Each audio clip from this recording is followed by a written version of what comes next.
passar para nossa última apresentação, que é também um conhecido querido, Marcos Tavares, vai falar sobre polinização de cultura de melão. Eu já tive a oportunidade de assistir e vocês vão assim gostar muito. Marcos é veterinário, especialista em avicultura industrial, MBA pela FGV, gestão empresarial, marketing e inteligência de mercado, experiência em coordenação de projetos, APS, Sebrae, Ceará, coautor do livro ADR APS, do Sebrae de 2004, atualmente assessor da Itaueira Agropecuária S.A., na área de performance dos negócios da empresa, visão estratégica e foco em resultados.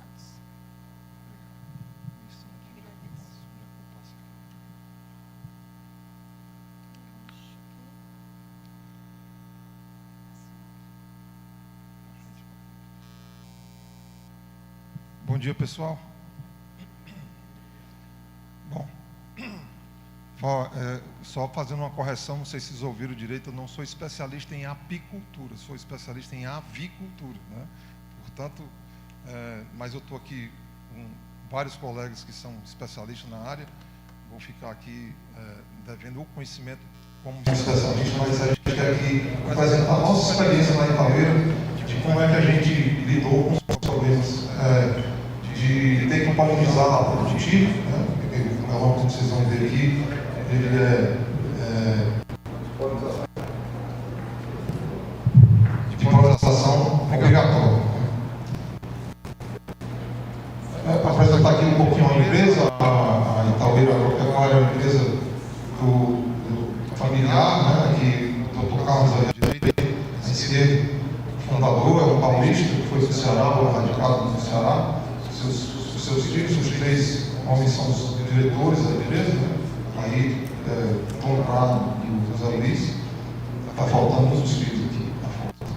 E essa aqui é a família de produtos da gente, sendo o carro-chefe do melão, né? Melancia. Quero chamar a atenção aqui para uma outra oportunidade aqui de polinização, que é o pimentão rock, que a gente tem uma unidade de produção no Ceará. Apareceu há 2 semanas atrás aí do Globo Rural uma reportagem muito interessante. Estamos migrando para um controle 100% biológico, é uma experiência fantástica de controle biológico no cultivo de pimentão. Outra oportunidade muito interessante, o Breno falou ontem aqui, rapidamente, sobre na unidade nossa de sucos e polpas, que fica em Aracati, também no Ceará. Nós processamos a acerola verde e madura, né, para exportação. O suco de acerola concentrado é exportado para confecção, para obtenção de vitamina C por multinacionais. Nós estamos competindo com esses caras aí. E aí depende também da polinização, ou seja, a produtividade da produção da acerola também depende da polinização. Aí é uma abelha especial, que é a abelha sempre. Estamos no início ainda desse trabalho, inclusive vamos tentar envolver o Breno nisso, né? E aí são as unidades, são as filiais da empresa, disparadas, são 11 filiais, a nossa sede comercial aqui em São Paulo, da grande no sudeste e sul dos nossos produtos carro-chefe, né? Operamos aí deixa eu voltar aqui no slide que eu esqueci de apresentar. A gente tem uva e mel, né, como unidades de negócio. Pois não. Por que o mel está inscrito como flores silvestres, não todo o melão? Porque é produzido de flores silvestres, não é do melão. Você não faz a polinização do melão?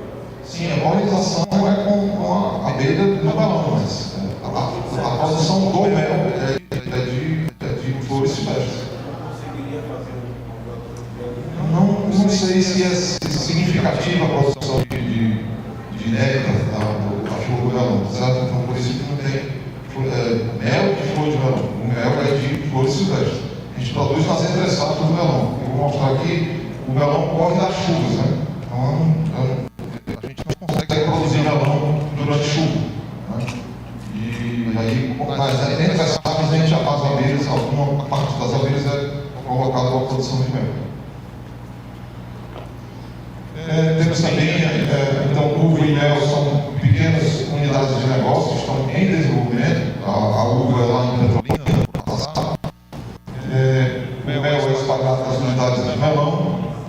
E a unidade de camarão fica em Rio Grande do Norte. Então, essa é a família de produtos da empresa. Vamos passando aqui rapidamente, para acelerar. Esse é o melhor melão do Brasil, para quem não conhece ainda, fica atrás da rala. E aqui são as nossas lindas filiais de produção. Essa daqui é da Buriti e Piauí. Muito bonitas as filiais, mas aí um aspecto da política não.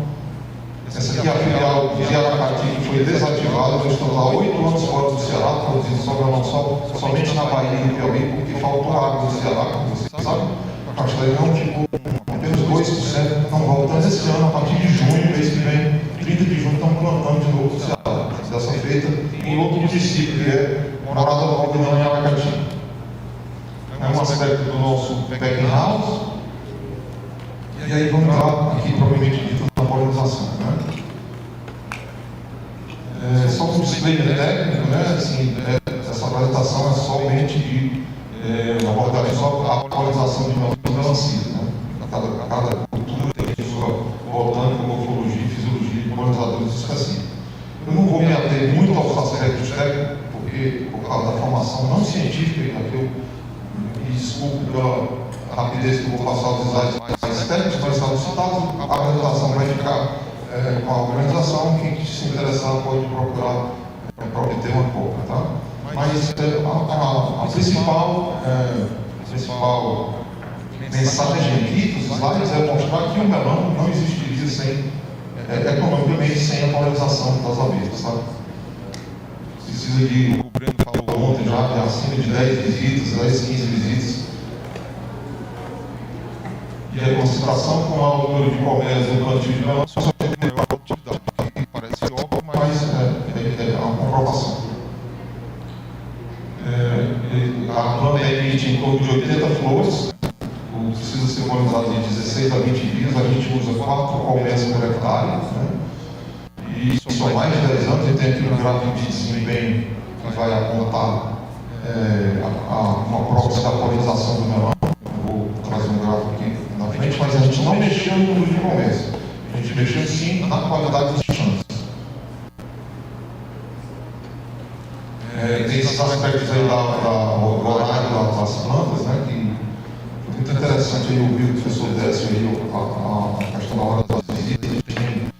A gente estudar muito mais coisas, a gente não se agora de saber de tudo, a gente está aprendendo todo dia, no melão. Então a gente tem muita coisa boa que a gente já assistiu aqui nas brilhantes apresentações. Então, aqui só um aspecto do melão. O horário de abertura das flores é 5 horas, como foi já dito pelo Breno. Aspectos morfológicos das flores, hermafrodita masculina. E aí sim, o resultado de polinização. E aí você vê que essa formação mais triangular aqui, ela é obtida com o número de grãos de pólen que cada um vira uma semente. Então isso dá uma conformação do melão especial, além de, inclusive, ajuda no bris da fruta. O número de sementes maior, ele provoca um maior bris.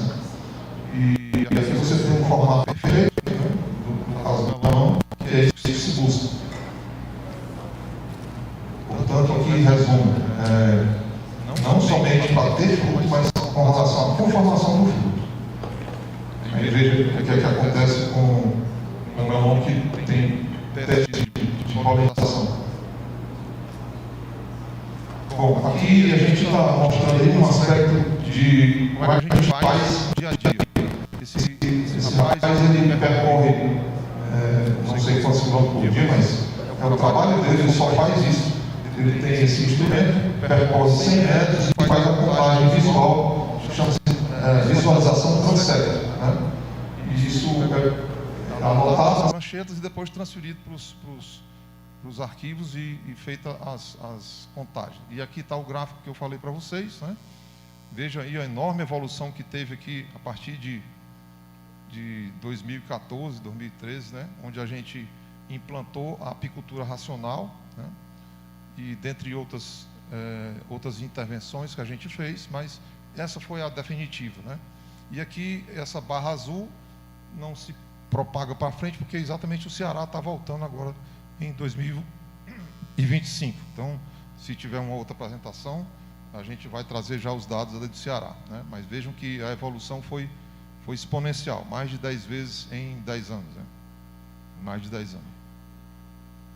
E aí, já começando a resumir, o que é que a gente entende como fatores de sucesso, né? São dois, basicamente. O segundo, ele tem vários derivados, né? Várias derivadas. Primeiro, a pulverização noturna. O professor Décio também já citou aqui, dentro dos seus fatores, né? Esse, para a gente, foi um dos fatores decisivos, né? Para que tivesse o controle efetivo e protegesse as abelhas. Então, a nossa pulverização de defensivos é feita à noite, né? Tem toda uma operação de guerra dos tratores, dos pulverizadores importados, né? Para que ocorra sem prejuízo às colônias. E a apicultura racional, como eu já citei, né? Com revisões periódicas, escrituração e boas práticas. E boas práticas detalhadas aqui abaixo: água, sombreamento, alimentação artificial no período seco, troca de rainhas, troca de quadros velhos, às vezes até mais de 30% dos quadros são trocados por ano, controle de varroa, que eu vou mostrar aqui mais especificamente à frente, e agora que a gente está descobrindo que as áreas irrigadas passam a ser abrigo para essas abelhas, porque assim, a gente está revendo todo o nosso programa, porque a gente, com 3.600 colmeias atualmente, é muito perigoso, muito custoso e muito prejudicial o movimento dessas abelhas nos 3 estados, né, entre o Ceará, Piauí e Bahia. Você imagina uma carreta lá com 500 enxames, né, um acidente, né, então é muito difícil, é muito perigoso e é muito caro e danoso para as abelhas, né? A gente perde muita abelha, perde rainha, e a gente está com a estratégia de fixar essas abelhas nesses 3 estados. Só que eu tenho que ultrapassar os 8 meses lá que não tem chuva, né, que eu vou mostrar aqui na frente. Aí como é que a gente faz? Esse é o desafio lá no Nordeste. Então a gente tem uma estratégia aí de áreas irrigadas que eu vou mostrar bastante detalhe lá na frente. Esses são os outros fatores de sucesso que eu estava citando: produção de rainha, multiplicação de enxames por enxertia, teste com varroa, né? É um tema controverso, mas assim, eu acho que tem, eu não sei como é que está isso no meio científico, mas na prática a gente faz os tratamentos e controle de varroa, né? Porque o time da apicultura nosso, ele acredita que é prejudicial, né? E tem evidências para isso, né? Eu não acredito que seja saudável, né, você conviver com varroa, né? Então a gente combate, né? Aqui um detalhe dos quadros com tratamento, com controle. Esse aqui é o sombreamento, né, que nós estamos migrando aqui para fazer florestas naturais em vez de usar o sombrite. Numa primeira tentativa não funcionou, mas a gente está tentando novamente lá na Bahia, e a tendência é vir para cá. A disposição dos apiários nas áreas de produção de melão é toda georreferenciada, né? A gente praticamente não tem colmeias dentro das áreas de produção, a gente tem nas bordas, né? E a gente estudou o deslocamento das abelhas, ou seja,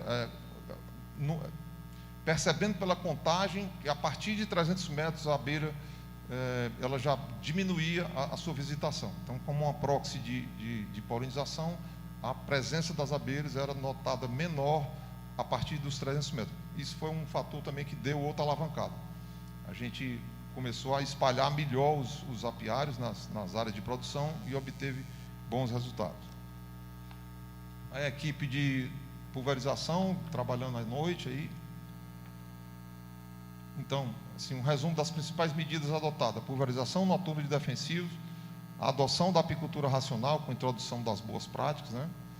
Sombra, água e alimentação artificial. Parece simples, mas é o óbvio, a gente tem que realmente, né, dar o óbvio para o animal, né? não dá para viver sem água, sem sombra e sem alimentação, né? O uso de áreas irrigadas, eu vou mostrar aqui na frente, com floradas nativas e eucaliptos, né? A introdução de eucaliptos. Aprimoramento da nutrição e alimentação de abelhas com panquecas proteicas. Essa aqui é a cena que fica quando a gente encerra o inverno no Nordeste e enfrenta 8 meses com esse cenário, né? Mas é também por isso que o melão existe, porque o melão só existe por conta dessa seca, né? A gente só consegue plantar, a chuva atrapalha a produção de melão, né? É bom chover nos açudes, porque aí eu junto água, né, para a gente irrigar. Mas quem trabalha com fruticultura irrigada sabe que chuva atrapalha, né? Então não adianta reclamar, tem que saber conviver. E aí Ceará tem 4 meses de chuva normalmente, né, e 8 meses de sol. Como é que a gente faz para atravessar isso tudo aqui, né? E esse é o desafio, conviver com a seca, né? Não tem florada, ou são raras as floradas na seca. Cuidar da sanidade e da segurança das abelhas, do ácaro varroa e dos inimigos naturais, formiga e outros ataques. Manter os enxames fortes o ano inteiro, né, de forma sustentável, nas áreas irrigadas. Isso aqui é uma evolução do número de colmeias. A empresa optou lá atrás por fazer colmeias próprias, né? A gente tem um dentes de 2024 a 2025, porque a gente optou em construir as colmeias usando pallets, né? Lá daqueles do packing house, né? Que a gente usava os pallets de importação para a produção de colmeias. E aí ela tem a durabilidade de 6, 8 anos, e aí a gente já está trocando essas colmeias agora. Então, uma corrida trocando já essas colmeias, né? De pallets por colmeias adquiridas no mercado. E aí as 3 fases, né?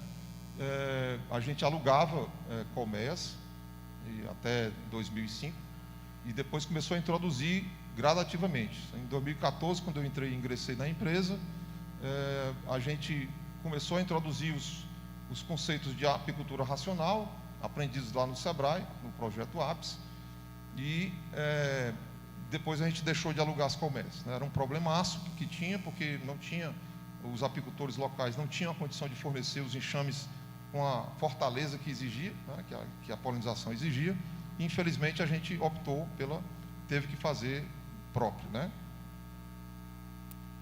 E então até hoje a gente está com um modelo de apicultura própria.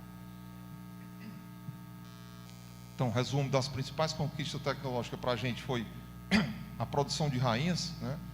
O domínio da produção de enxames em alta escala, produção de colmeias próprias, porque se a gente dissesse para a diretoria que tinha que comprar 3.500 colmeias, ia ser um salto muito grande, né? Um pulo para trás. Então a gente saiu fazendo de pallet devagarinho, e de uma hora para outra a gente se viu com 3.500 colmeias, né? Foi uma estratégia de construção de plantel, né? E as áreas irrigadas, que agora eu vou começar a mostrar, né? Que é de mata nativa ali na primeira foto, né? Essa daqui também. Isso aí é a turma lá instalando os canos de irrigação. Isso aí são fitas de irrigação usadas do melão, que são dispostas, né, em 8, 10 hectares de mata nativa. Abre a irrigação de madrugada, que é a água mais barata, que é a energia mais barata, e aí você tem a condição de florescer, né, de provocar aí essa florada atípica, né? Vejam aí a grande diferença, né? Aqui atrás nessa foto está aparecendo a área irrigada aqui. Essa aqui é a área irrigada, isso aqui é a área que não é irrigada, né? Esse é um aspecto aí interno da área irrigada. Isso aqui, irrigação de área nativa. E aqui a gente tem que é essa introdução do eucalipto, né? Ainda cometemos alguns erros. A primeira área que nós plantamos foi há uns 4 anos atrás, na Bahia. Então temos erros aí de adensamento e estamos estudando qual é a melhor composição entre 2 variedades, que é o eucalipto arco-íris e o outro torreliana, de modo que isso está sendo evoluindo a cada ano, tanto o espaçamento quanto a composição. Um é um pouco mais tardio e um outro é mais precoce. O arco-íris, ele, por incrível que pareça, eu não acreditava que ele poderia florar com 6 meses de idade, mas flora, né? É incrível. E aqui tem um vídeo, não sei se meu amigo Antônio Carlos, por favor,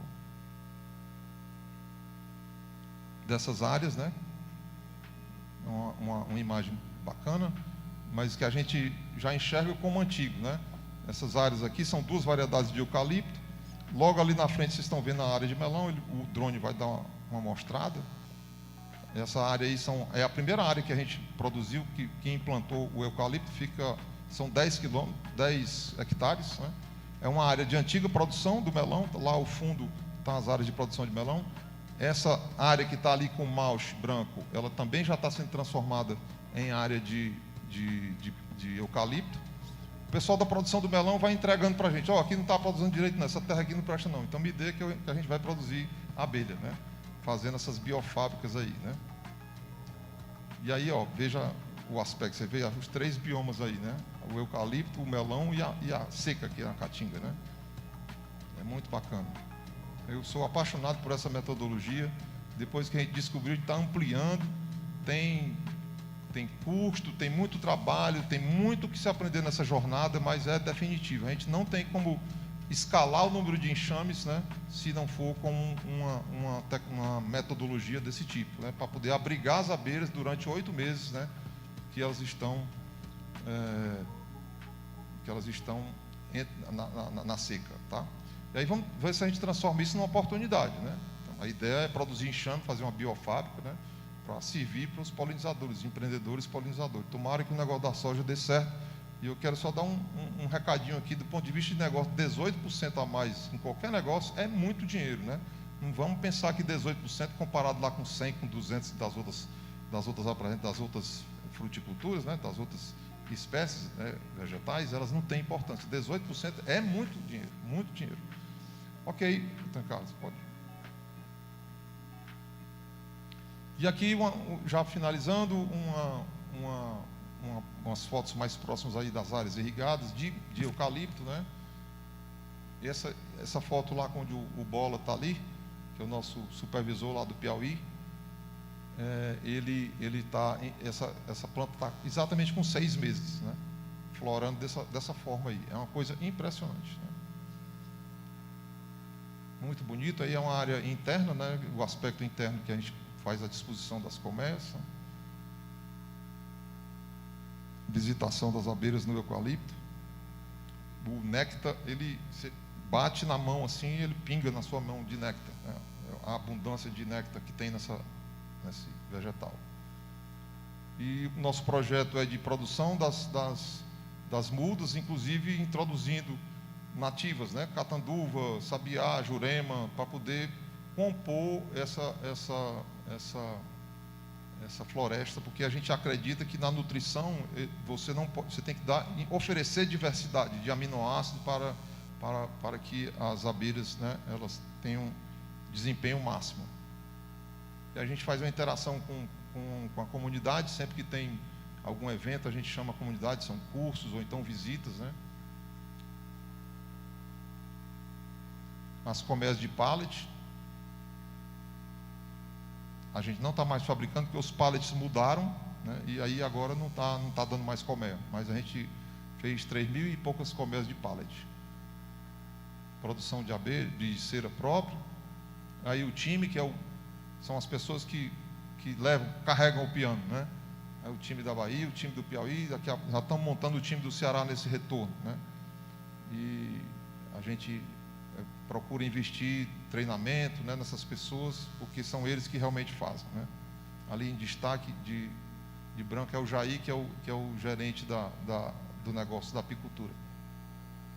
E aí, falar em políticas públicas, já encerrando a minha participação, foi de onde eu aprendi, fui consultor do SEBRAE nos idos de 2003 a 2006, mais ou menos, 2007, e teve um projeto do APES nacional, né, que a gente deu liberdade para os estados fazerem os seus projetos de apicultura locais, né, e no Ceará funcionou muito bem, foi muito bacana, e a gente sente falta, e aí como política pública fica aí a dica para que se tenha o APES 2, né. Muito obrigado, está aqui meus contatos, né, fique à vontade para fazer consultas. Obrigado.